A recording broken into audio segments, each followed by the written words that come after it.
looks like I think we got nearly everyone in from the waiting room. So again, thank you for joining for today's webinar, the next in our EIG OZ webinar series. This topic today is on government strategies for deploying federal funding in opportunity zones. We are really pleased, as always, to have our moderator for this discussion, Rachel Riley of Aces and Archers, and are also joined by some great guest speakers today, including Sean Washington from the Economic Development Authority of the City of Norfolk, Virginia, Frank Dixon from the State of Maryland's Department of Housing and Community Development. Hey, Frank. And Trey Bradley from California Governor's Office of Business and Economic Development. So, in terms of our agenda for today's webinar, we'll first go through some recent Opportunity Zones updates and resources, and then hear insights from the city and state leaders that we are pleased to have joining us today. Specifically, we'll be talking about how recent federal funding may be targeted to OZs, types of programs, businesses, or projects that may be capitalized, and intended impact of prioritizing or directing funds to OZs. A couple of housekeeping notes too before we really dive in. This webinar is being recorded.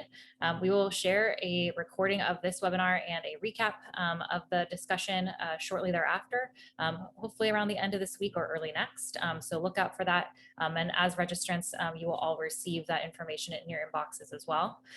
We'd be happy to take Q&A or questions throughout the webinar. So please use the Q&A function to do that. It's just easier for us to keep track and make sure that we see your questions rather than in the chat. So use the Q&A, please, to submit those. We will have some time for moderated Q&A at the end of the presentations. Also, welcome the guest speakers to chime in and answer those questions via the Q&A function too, if possible. I think that is it. So we'll go ahead and really get started. I'll kick off before turning it over to Rachel with a few updates and resources from the kind of land of opportunity zones. So a few stories and one particularly relevant here, the first one to our discussion today.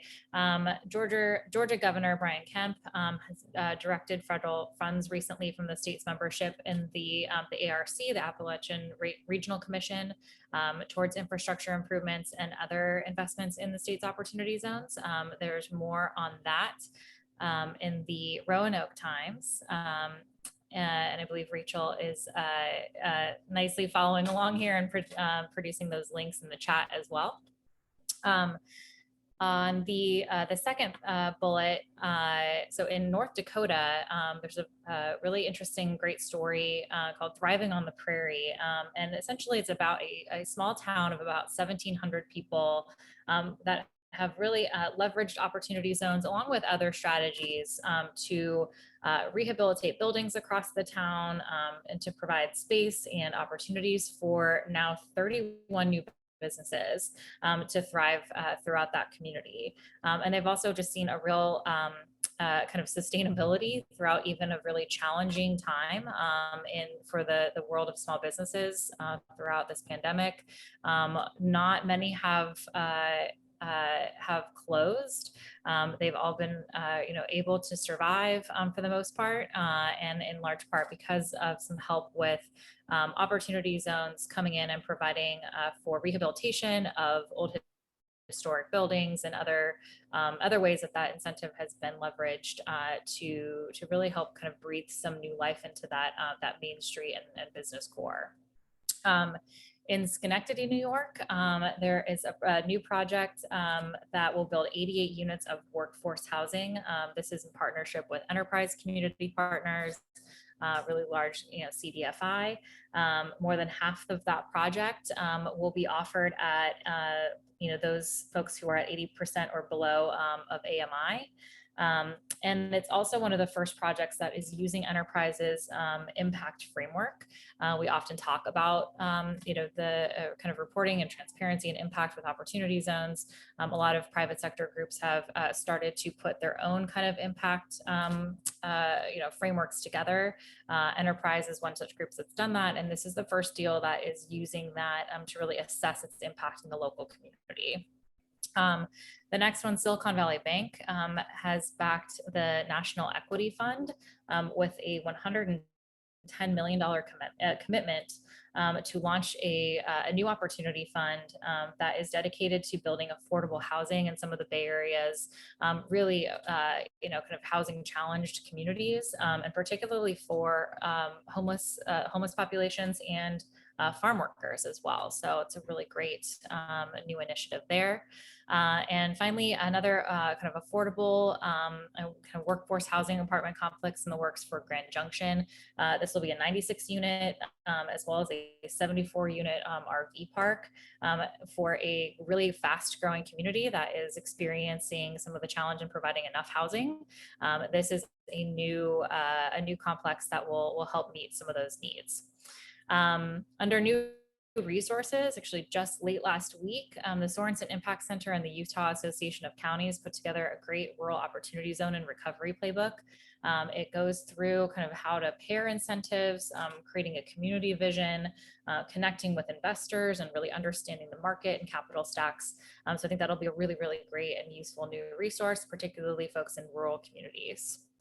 Finally, just wanted to flag that we have a few kind of webinar recap, or one webinar recap from our last series on financing clean energy solutions and opportunity zones. That's on our website. Also, JTC Americas puts out some really great content and regular webinars on opportunity zones. They have a recent one on diversifying OZ funds for greater impact, kind of in the similar vein of the impact frameworks we were just talking about. I think they have more information there and on that topic if you're looking for it. So I believe with that, I will turn it over to Rachel to go from here. Yeah, thanks so much, Catherine. I hope I did you proud keeping up with the chat and the links in there. So, well, it's so great to see everyone. I'm really excited to have this conversation.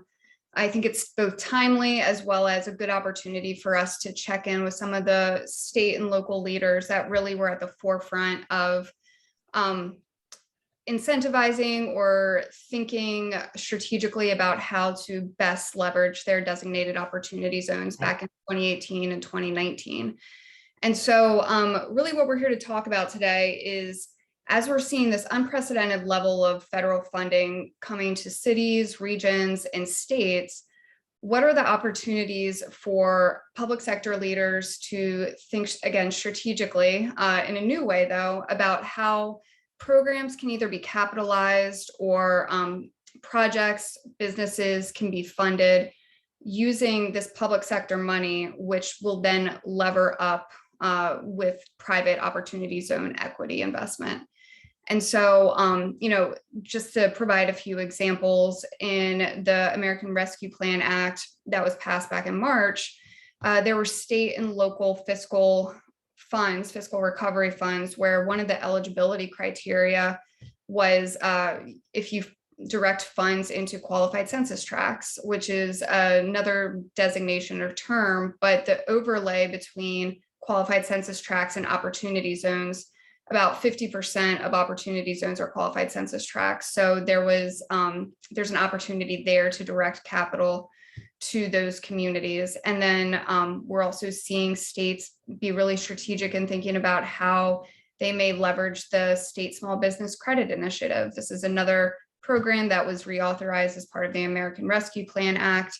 And one of the eligible uses of funding with the State Small Business Credit Initiative is state-sponsored venture capital programs. And so how can SSBCI, which is the shorthand for it, be used to help seed equity funds that opportunity zone investors or fund managers can then participate in to support local businesses? Those are just two examples, and I'm really excited for our guest speakers today to talk about how they're thinking about this and what may happen in their communities. I think, just go back. When I am talking with folks, just some of the considerations that they're thinking through and they'll share more about is just number one, as we look at the federal funding coming down the pike, what are the eligible uses of those funds and how do they align with opportunity zone designations? Number 2, of course, is community needs. 3 is alignment with investor needs and behavior in the OZ marketplace. So, opportunity zones was enacted in late 2017. We really saw great market formation at the end of 2018, beginning 2019, and it carried through the pandemic. And so we have some ideas about how investors are behaving. And that's one of the considerations that I think local leaders are factoring in. And then, of course, how are they designing programs and what are their deployment strategies and timelines? Some of these funds haven't been released from the agencies that are standing up these programs. So what are the timelines associated with actually getting this money into projects or communities? So with that said, I am very, very excited to introduce our first presenter, Sean Washington from the city of Norfolk. Sean and I have been, I would say, keeping up with each other on Opportunity Zones since the very beginning. And I'm really excited for him to share how the city has progressed and his thoughts on the subject. Sean, I'll turn it over to you. Rachel, thank you very much. This is just like old times, as I like to say, dating back from 2018 and really digging into this strategy altogether. And thank you for EIG for the opportunity to share as well. Another great partnership that the city of Norfolk has continued to have over the course of these years here. As Rachel articulated, I have the pleasure of serving as the Assistant Director of Economic Development and the Secretary Treasurer of the Economic Development Authority here for the city of Norfolk. And in 2018, I was designated as the Opportunity Zone lead for the city of Norfolk as well. Next slide. So I think what I'd like to do is just give you a little bit of background on our great city, tell you a little bit about the journey and kind of where we got to where we are right now. And then again, what the future looks like as it relates to strategies long-term here. But for those who are not familiar, again, city of Norfolk, we are here, of course, in the Mideastern part of the country, beautiful state of Virginia, part of the MSA of Virginia Beach, Norfolk, and Newport News, about 1.7 in a population, about 240,000 here in Norfolk, and a very diverse city as well. Our total minority population is about 46%, and we do see in the next maybe 5 to 10 years here that actually going over to the 50% point.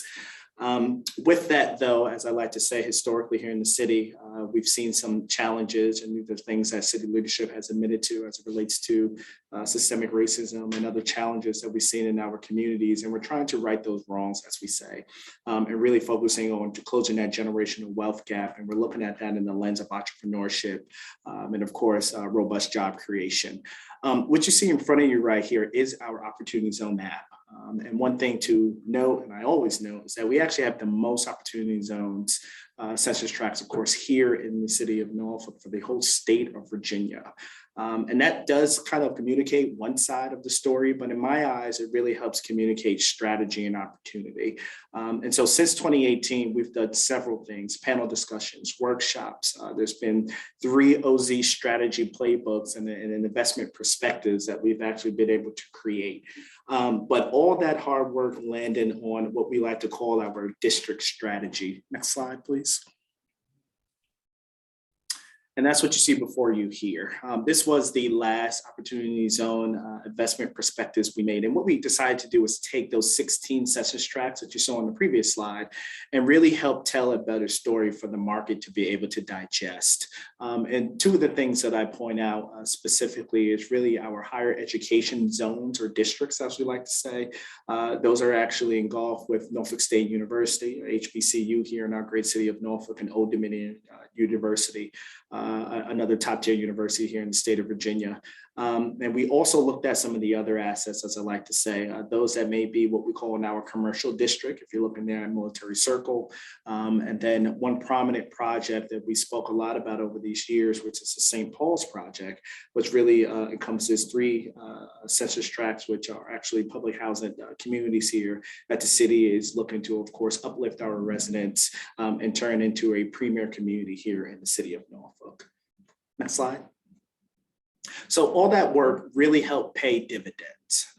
When I focus on commercial assets, and I want to talk about the real estate side before we get into the small business side of the house, we really decided to highlight the assets that are in our particular corridor. And then what you're looking at is just 2 pages from the strategy here. One of them just kind of highlights the adjacent assets within these 3 census tracts here. So you'll see a few of them. Some of our major hospital chains are located here. Norfolk Premium Outlets, the airport is relatively close by. And the biggest opportunity we highlighted was our Military Circle Mall. I know in a lot of our cities, we are seeing some of those dying malls maybe built out in the late 70s, early 80s, and really has just kind of seen its youthful life. This mall is really particular because there is a large amount of African-American owned businesses in here. This has been kind of coined as a minority incubator here in the city. So the city leadership wanted to ensure that we put particular focus on making sure we get the right development team in order to help bring this particular asset back to life and maintain that presence of the minority incubation. Next slide. So here's where we are today. So we've went through a course leveraging, of course, the RFP process was started out in September of 2020. Fast forward, we got about 8 teams to submit. We shortlisted to 4 teams, and that turned into the 3 actual proposals that you see today. We are currently, as the city of Norfolk, evaluating these 3 particular teams. But what we do know is that if it wasn't for the initial strategies that we started out years ago, again, leveraging OZs in this commercial district strategy, we wouldn't have got to where we are today. What I really want to mention, without divulging too much detail here, is that I can tell you that these 3 particular teams have all leveraged, opportunity zone dollars in some way, shape, or form as it relates to bringing these projects to fruition. And so while we're underneath the realm of trying to evaluate these particular projects, we know that, again, the hard work that we put in a couple of years ago is really allowing us to get to what we see present time with these potential respondents in the city being able to, again, transform a dying asset, which we don't think could have particularly happened without the strength of the toolkit behind the opportunity zones. Next slide. So that speaks to, again, just an example of the bigger real estate play. But again, for the city of Norfolk, what we really see is a concentration in the small business space. The first 2 bullets that you can actually see highlight 2 programs that we've actually have and continue to deploy current time. One of them was the, of course, Coronavirus Relief Fund. This came from stimulus dollars, of course, which I know all of our cities for the most part saw in about late to mid 2020. We were able to leverage about $3.8 million through the Economic Development Authority to our small businesses. And we want to couple that with a previous program we had, which is a capital access program, which was also funded through a hybrid of dollars, some being stimulus, general fund dollars, community development block grant dollars in the tune of about $1 million. The reason why I wanted to concentrate on these, because as we talk about particular strategies, one thing that we were able to put into our scoring and matrix for these particular programs is the criteria of being in an opportunity zone. Right. So when you're thinking about how do you align some of the dollars, and again, how do we make sure that they're deployed for the reasons that you want to get them to the right community sets, being able to leverage, again, the winning criteria or scoring criteria of these programs has allowed us to not only go ahead and seek after, of course, the minority and SWAM registered businesses that we were trying to target, but also to ensure that we were driving some of these dollars into those 16 census tracts that you saw a little earlier there. The same thing actually is finding to be true in workforce strategies. So again, when I go back to CDBG, Community Development Block Grant dollars, we're also looking to push and incentivize businesses for hiring within our said 16 opportunity zones tracks and deploying some of those dollars to help with either the retention of or the expansion of these particular businesses as well. And then the last thing that I really wanted to highlight was, of course, as Rachel mentioned, on the American Rescue Plan dollars. This is truly an infrastructure play for us. There are some communities, once again, within our 16 census tracts. You probably saw one of those slides that said the historic district. Once again, that is a district that was thriving back in the 60s and 70s and in a bustle of commercial activity that has unfortunately unfortunately just not seen, I think, the attention that it needs. And so what we're really looking at is the city coming in and deploying some of the American Rescue Plan dollars to help out with simple infrastructure needs, right? We're talking about things such as public park access there. We're talking about things such as stormwater assets that need to be upgraded in order to help drive, again, commercial activity into these corridors. I can already tell you that there are two particular projects that we have been able to engage in the historic district that is also leveraging, of course, OZs and fund management in order to bring these projects over the finish line. And then last but not least, and I skipped this bullet intentionally, this community-driven investment fund. The last thing that we are doing here is working with other national partners around a strategy that really brings into place a consortium. This is consortium really to create centralized and streamlined, transparent economic development that's managed by people within our opportunity zones. And so we have here, of course, our neighborhood development strategies that looks at, of course, our civic leagues and our business associations. But this strategy actually takes what we call a neighborhood advisory committee that is actually selected from, of course, our civic league and business associations.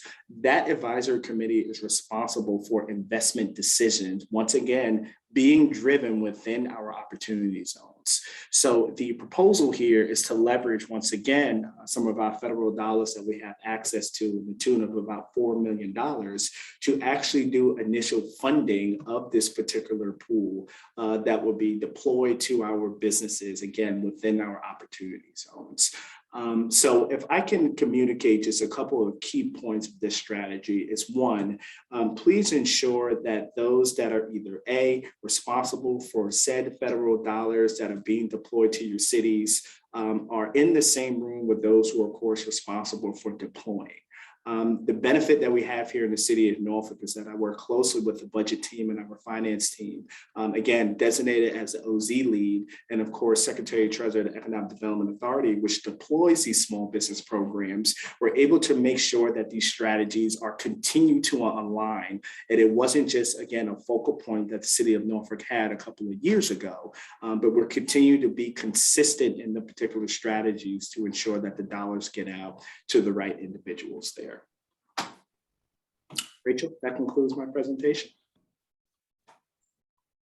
Thanks so much, Sean. That was great. And I love this idea and the model around the community-driven investment fund. I mean, I think it is such a good example of how folks living within opportunity zones or who have had long-term stake in the opportunity zones can help drive decision-making, even if they don't necessarily, they aren't the equity investors in a project. And just to reemphasize the fact that a lot of what you're doing with the infrastructure investment with the public dollars from ARPA is really creating what we always talked about, like creating an investable place or making sure that investors had sort of the foundation laid to make those equity investments. So making investments in what you would traditionally call like pre-development or site remediation or site prep, just to make it investable. We always talked about investable, right?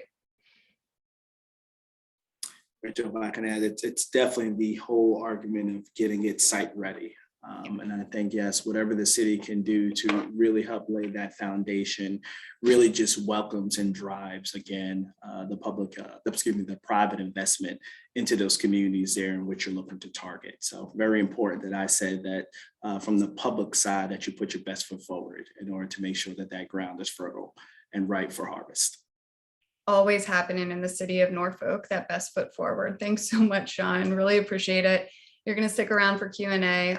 So I think at this point, we're going to turn it over to Traylon Bradley from GoBiz, or otherwise known as the Governor's Office of Business and Economic Development in California.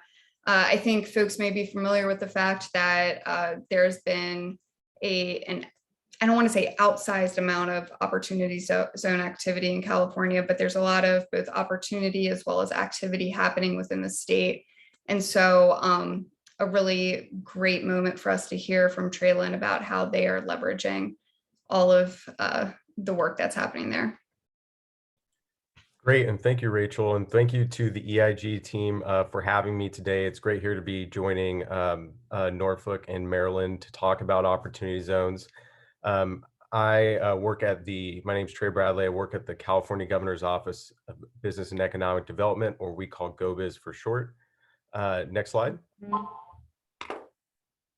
So GoBiz, we are a fairly young agency within state government created by the legislature, but to just give you an idea about what GoBiz is and what we do, is we're the state point of contact for business and economic development efforts. But we have a lot of agencies and offices within GoBiz, as well as economic development efforts that really support communities from ground up and regional economic development planning. So, under GoBiz, we have the Infrastructure and Economic Development Bank, which is a municipal lending authority for infrastructure for municipal governments, universities, schools, type borrowers within the state. We have the Office of the Small Business Advocate, which really drives a lot of our small business programming and support, especially here during COVID-19. We have a Film Commission, which supports the film and entertainment industry in California. And then we have Visit California, which is really to bolster tourism within California, which we all know has taken a dramatic effect during COVID-19. We have many services and teams within GoBiz that work on a lot of different efforts. Some of them are, very typical of a state economic development office. We also particularly have a very, zero emission vehicle market development team. Leading export in California is zero emission vehicles. So supporting that industry from the ground up throughout the state. And then some of the efforts on the economic development side that we really want to, we really put an emphasis on in the last couple of years. One of them has been Regions Rise Together, which is one that has been focused on regions up planning and economic development with a real focus on some of our inland areas of the state outside of the coast regions of California. So think about our Inland Empire, our Central Valley, our North State region, and then like our Imperial region down in the south near the border. And then, we've had a group called the Future of Work Commission, and then the Entrepreneurship Task Force, really looking at workforce within California and the future of work. And then a lot of our place-based economic development work, which Opportunity Zones is included in. So next slide. So the Opportunity Zone landscape in California is very large. So California has 879 census tracts. There is every county, save one, has a Opportunity Zone census tract. So 57 out of 58. Lots that interface with federally recognized tribal areas. So California has many of these throughout the state, census tracts that fit within federally recognized tribal areas, including especially in our northern area. And some of the other, highlights that I wanted to mention is some of the, Rachel mentioned some of the activity within California. There is a lot of Opportunity Zone equity raised investment. The most recent data from Novogradac has put it, in a large number. As you can see, the 1.8 billion number there, equity raised for QOF investment. And 5 of the top 40 cities within that most recent report include Los Angeles, Sacramento, which is a very exciting development. An inland city that has fared very well. I believe it was in the top 10. And then of course San Jose, Oakland, and Berkeley, all located within the Bay Area. And then I just pointed out the bottom, we have a new state website for Opportunity Zones that came out this summer. So that's opzones.ca.gov. Next slide. Here's the website that we have put together. Next slide. And so really one of the overview is kind of California has many regions, and we kind of have, look at ourselves as multi-region with very different assets and community interests.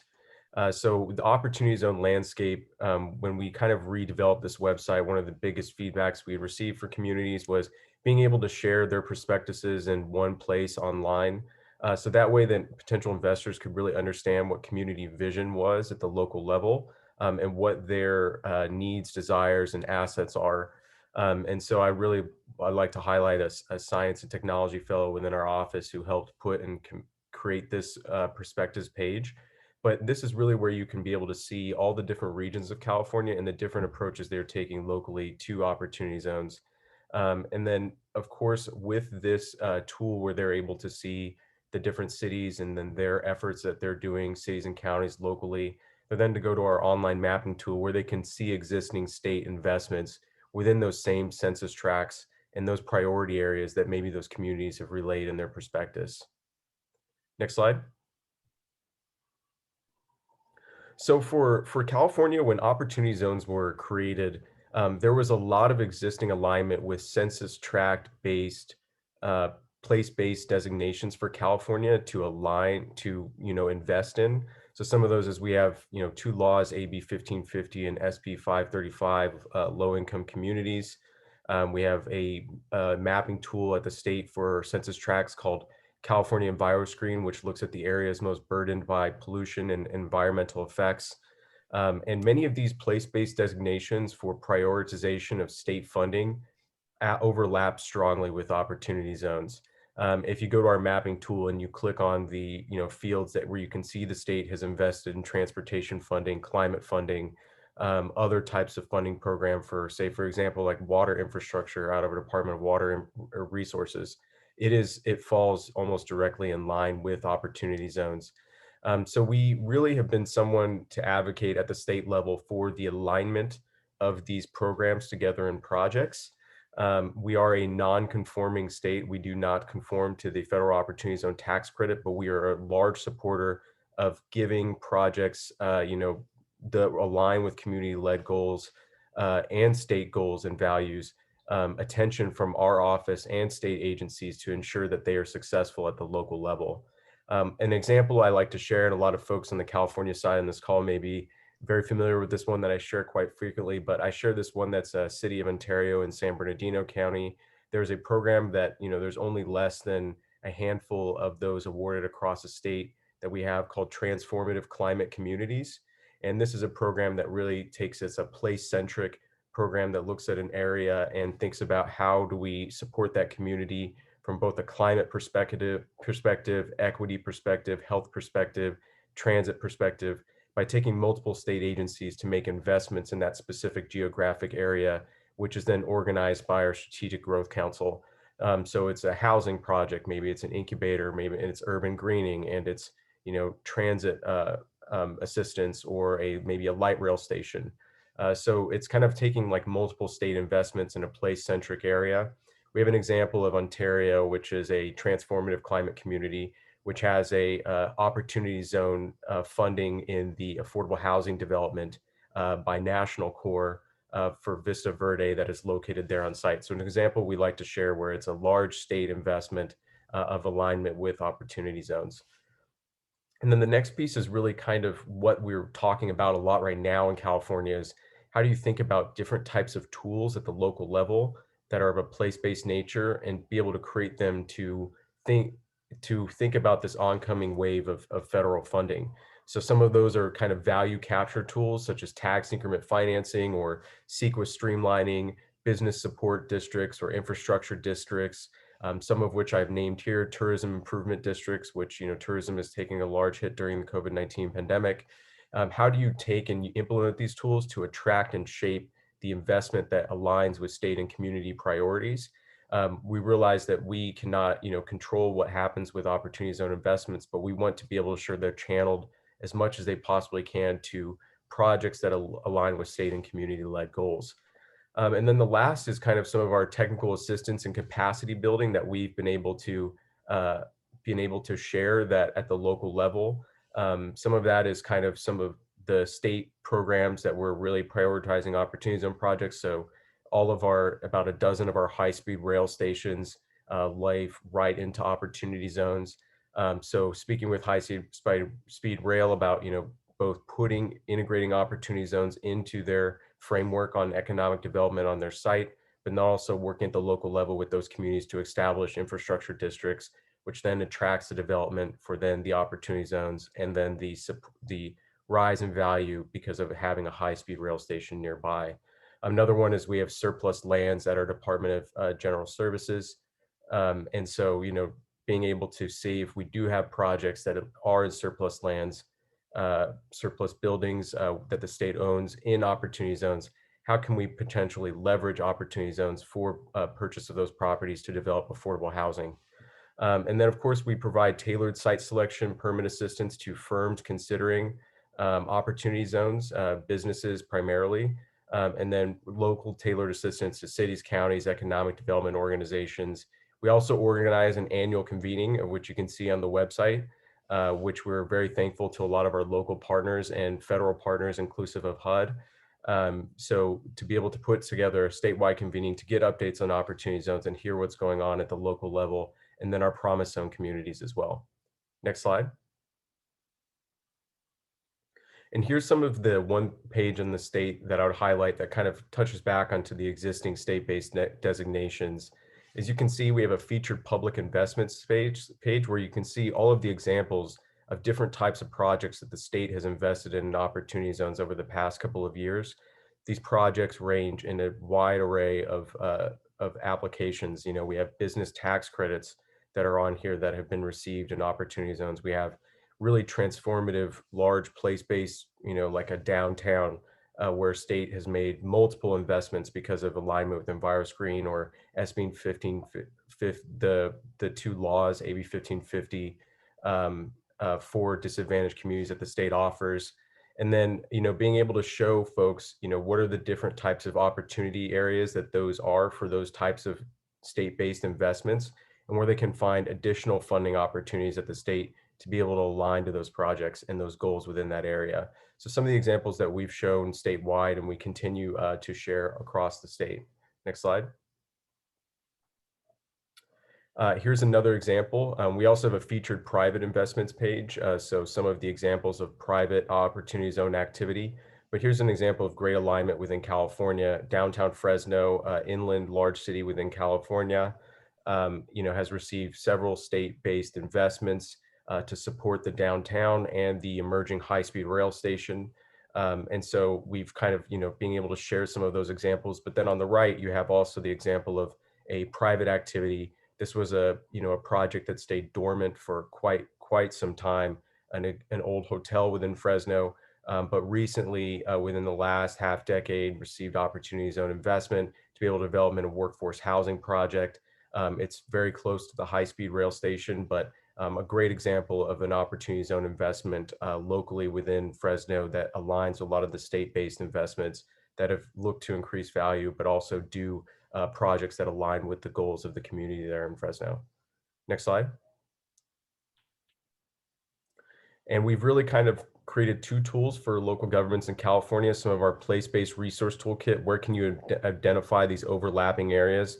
And then economic development districts. What are the other districts and place-based centric tools that California offers to streamline housing development by our environmental law, CEQA, or California Environmental Equality Act, and then or tax increment financing or other special assessment-based districts to be able to support development and business support. Next slide. One of the examples that we have with federal funding alignment, I'll go through these fairly quickly, but three of them is, you know, I want to highlight in the past year is really leveraging the work of HUD. And I know that Eric Yost is probably going to see this if he's not already in the audience, but he's someone that we really need to thank for aligning a lot of federal programs with opportunity zones. And so California, that's been one of our messages, is really for those communities, especially rural communities who are looking how to leverage opportunity zones, is seek out these federal funding opportunities that provide preferential pointing or consideration for opportunity zone projects.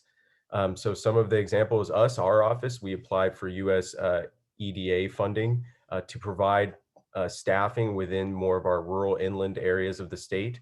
Who will support both economic recovery and economic development, inclusive of leveraging opportunity zones.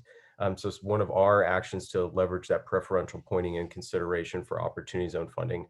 Another is the city of San Jose, which has received CARES funding from the US EDA, and they got a grant from them for $1.17 million, which will include a study on how small businesses can benefit from OZs and support economic growth. So an example of a city government leveraging the opportunity zone preferential pointing and consideration at the EDA, but then also using that to do an OZ related project as well.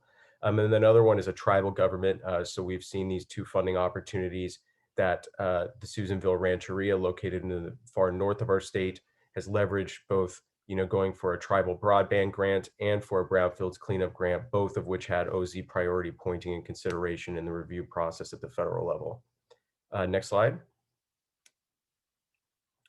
Future considerations that we have for opportunity zones. One of them is that there's a lot of federal funding coming down the line. And so coordination and information sharing is key as can be right now. One of the things that we developed at the beginning of the pandemic was a group called California Federal Partners for COVID-19. We really thought of what are all the different federal agencies that have staff potentially serving or supporting in California, and how do we get them all into a bi-weekly call with state agency partners to be able to hear about what different federal funding opportunities are not only coming out, but which ones California should be prioritizing and our community should be looking at. So that has really been one, a great partnership that we've had with some of the federal agencies here. And then some of the state agencies that we've had now join the call as well. So we have a big round call with all of these federal agencies to hear about what new funding opportunities are coming down the line and how we can be best prepared for them and get the word out. We also have our Office of Planning and Research, which provides a weekly list of all federal grant opportunities, very easy to digest, which we share with a lot of communities to be able to see that they can see what new opportunities are coming down the line. They can also see examples of projects that were awarded within California. For the state budget and the ARPA investments, a lot of these are still to come online. So we're in the kind of early stages of program development, but some of them that we're already considering on the infrastructure economic development front. Here you can see the large big ticket investments that we're making in certain areas. One of them I highlight here is regional early action planning. Rachel, you mentioned some of the funding on kind of pre-development work. That's where we hope for a lot of this funding to support. It's accelerating infrastructure and housing development through pre-development. Historically, we have allowed opportunities on projects supported within this program. We expect to be able to continue that work with this type of funding to support pre-development regions planning for specific capital projects in housing and infrastructure. And then we have a new funding coming on called Community Economic Resilience Fund, or SURF. It's a one-time funding for collaboratives focused on region and industry specific transitions. And some of that includes emphasizing investment in underserved communities.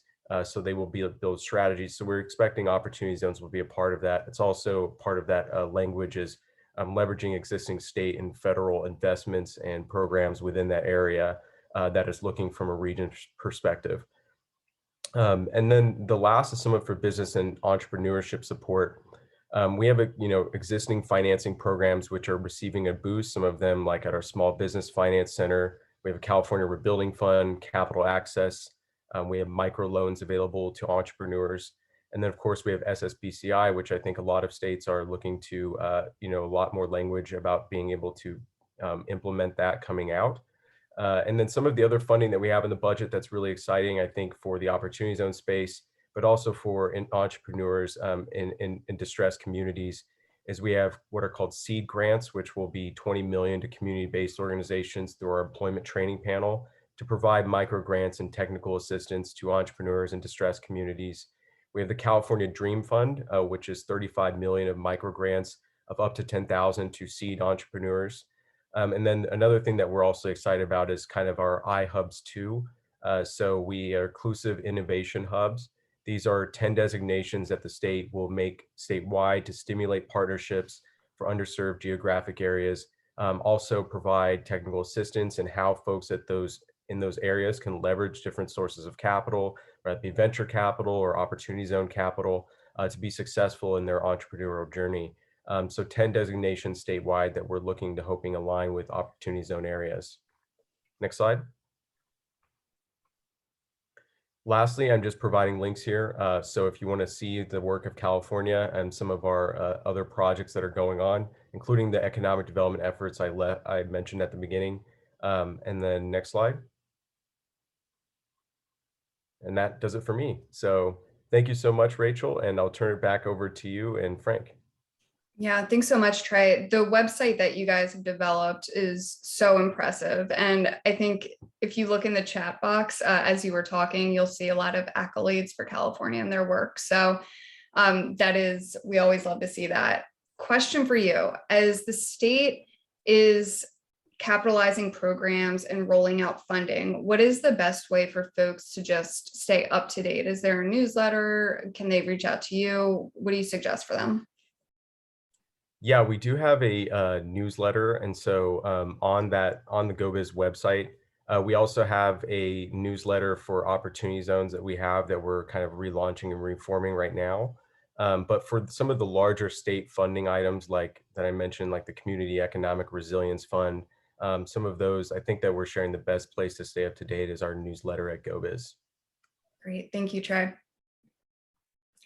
All right, well, I just looked at the time. That's what I was looking at. We are, I don't know how much time we're going to have for Q&A, and I want Frank to take as much time as he needs to go through his presentation because, you know, the state of Maryland really was such an early adopter and did a great job setting up policies and engaging the community in their opportunity zone strategy.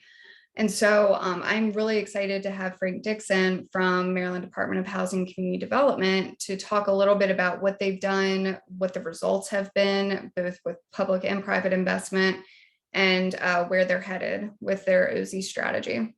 Great. So in consideration of time, I'll be pretty quick.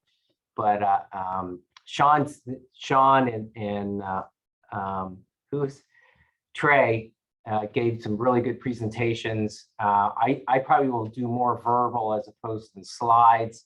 If you want to know anything about opportunity zones, you can go to you can Google Maryland OZs, and you will find Rachel Riley on our OZ landing page. Rachel was a speaker at our 2019 Information Zone Conference. And so she has a lot of information that's already on video, and you can visit with Rachel on our homepage, as well as many other tools that we developed really to create awareness both of what opportunity zones have to offer, as well as to find funding programs, whether based on an address, whether you're in an opportunity zone or not. We created an incentive lookup tool to be able to, for a user to put in an address, and based on the address, the funding programs would show up. And what this really comes down to is, in order for investment to get into the opportunity zones, it had to come from top down. So Governor Hogan made it a priority within his administration. He tapped Ken Holt, who's the Secretary of the Department of Housing and Community Development, to lead opportunity zones.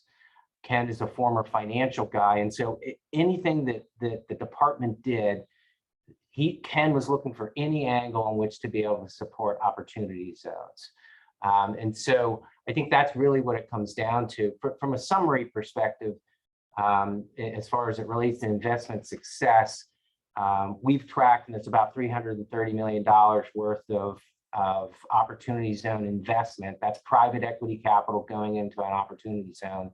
And I did a quick check as it relates to California, and I would think that California would have done significantly better, but on a per capita basis, we're about the same. California did 1.8 billion, as Trey had said, and so that's about 6 times, and so we're in the ballpark. So we're competing with you guys, even though we're a little smaller state. Go to the next slide, please, in the interest of time. So we wanted to capture what was actually happening from both a private and from a state perspective. And so, as I said earlier, private equity going in about 330 million, state investment as it just relates to the Department of Housing and a few programs, about 180 million. So a total of about $500 million, $500 million. And those are the associated project costs on that. So I think we've done as much as we can, getting the word out, getting investment still being made. My phone's still ringing.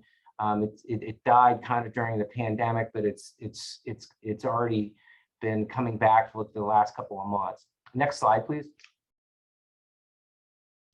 Just to give you an indication of where the investment's being spent, the private investment, and again, these are large projects, typically, tens of millions of dollars going into it. both housing, commercial office space. And then we created an opportunity zone exchange. It was the first exchange to be launched by a state, and it subsequently won a state scoop award. We have about 120, I would say, strategic projects, which encompasses a projected about $12.5 billion worth of total investment over several years. Some of these obviously are developments that would take 5, 10, 15 years to advance. Next slide.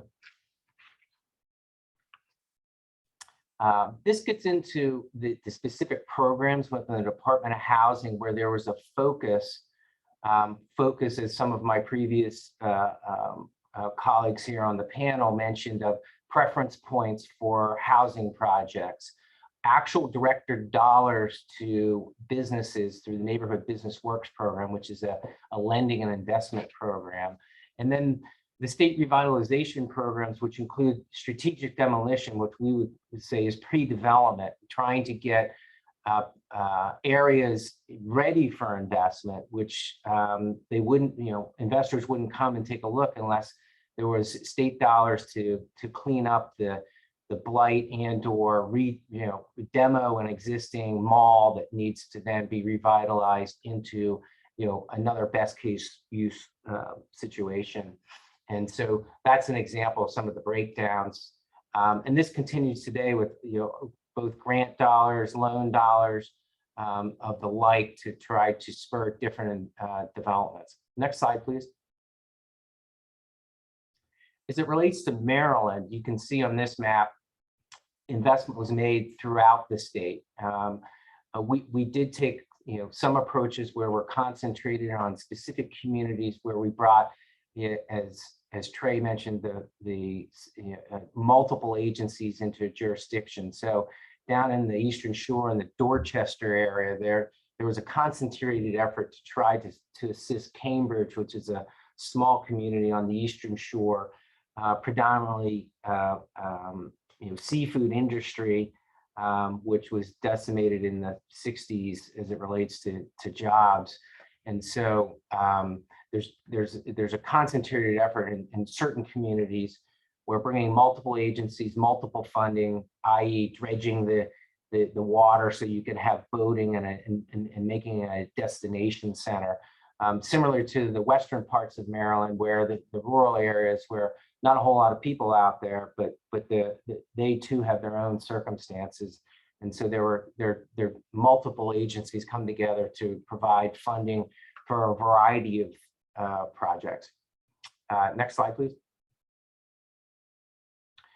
So what I wanted to focus on is really two areas that the state is providing funding specifically for opportunity zones or enhancements for opportunity zones. One is through the Project Restore, is basically trying to fill in the empty storefronts that occurred because of the pandemic, right? And so for businesses that would go and locate in an opportunity zone, they would have 2 years worth of rental assistance and a business operations grant. Whereas a regular business going into a non-opportunity zone would only have 1 year. And so what that does is it's incenting businesses specifically to go to opportunity zones, to vacated stores, to lease them and open up a business. And that's just one example of using the recent American Rescue Funds. Next slide, please. What I have been focusing on a lot, primarily because I was a part of the Maryland Venture Fund, and we use the State Small Business Credit Initiative funds for our venture program in Maryland. And so the Department of Housing has been very active in trying to position to get as much funds as we can. Maryland's getting $167 million. We plan to focus a lot of the monies to opportunity zones, to businesses in opportunity zones, and they can be in the form of loans, guarantees, venture debt. We can't hold equity at this point. And then we do, in order to make sure that we we hit the communities that the predominant focus is for these funds, is that we're going to attract private capital with debt capital that we'll use and be able to leverage existing CDFIs and other lenders that are already in the communities, already making loans to the socially and economically disadvantaged groups within Maryland as the legislation requires. And so that is one of our a significant strategic effort that we've already planned for. We're just hoping Treasury will open up the application for SSBCI funds so that we can apply for them. And that is the reason that in the fourth bullet there with that debt fund is that we're able to match, get the leverage that is needed that the existing legislation is requiring, but we're also able to get more dollars invested into those communities. Next slide. I think that might be it. So this is just an example. I wanted to highlight one. We have many of them, but this was an old paintbrush manufactured, right, that went defunct in the 60s. And that has now been turned into an affordable housing facility, 83 units. There was OZ equity in it. There was low-income housing tax credits in it and historical tax credits. And so what it shows is that it does take a fairly sophisticated capital stack to be able to fund these types of projects. But that was an example. That was probably one of the first projects one of the first that had both low-income housing tax credits as well as opportunity zone equity married with a project. Next slide. I think that's it. Yeah, thanks so much, Frank. And we actually just, EIG had done an investment profile on the Ox Fiber apartments. And so we dropped that in the link for folks who want it. My understanding is that they had their grand opening and people are moving in, right? So they have, yes, they have had their opening. I don't think that people are moving in yet. The building's not totally finished. We went to the grand opening. It looks great. I want to live there. It is so nice, and probably the rent's pretty good. That's awesome. I Well, probably don't qualify. well, thank you so much. We have 1 minute left. And so I just kind of want to summarize what I heard in 2 bullet points across everyone who presented today. First is that site readiness is so key in trying to attract opportunity zone investment, and these federal funds can be used for site readiness in some circumstances. So keep an eye out for that in your local community, or advocate that some of these funds be used for that purpose. And then also, as we're looking at programs like the State Small Business Credit Initiative, it's not just venture capital programs, it's also capital access programs and other sort of co-investment debt funds that may present this opportunity for maybe opportunity zone investment in operating business to, I don't want to say scale, but ratchet up. It at least provides some additional support for those businesses. So that's what I heard. And in case folks want to get a hold of anyone who presented today, everyone was kind enough to offer their email address, so feel free to reach out.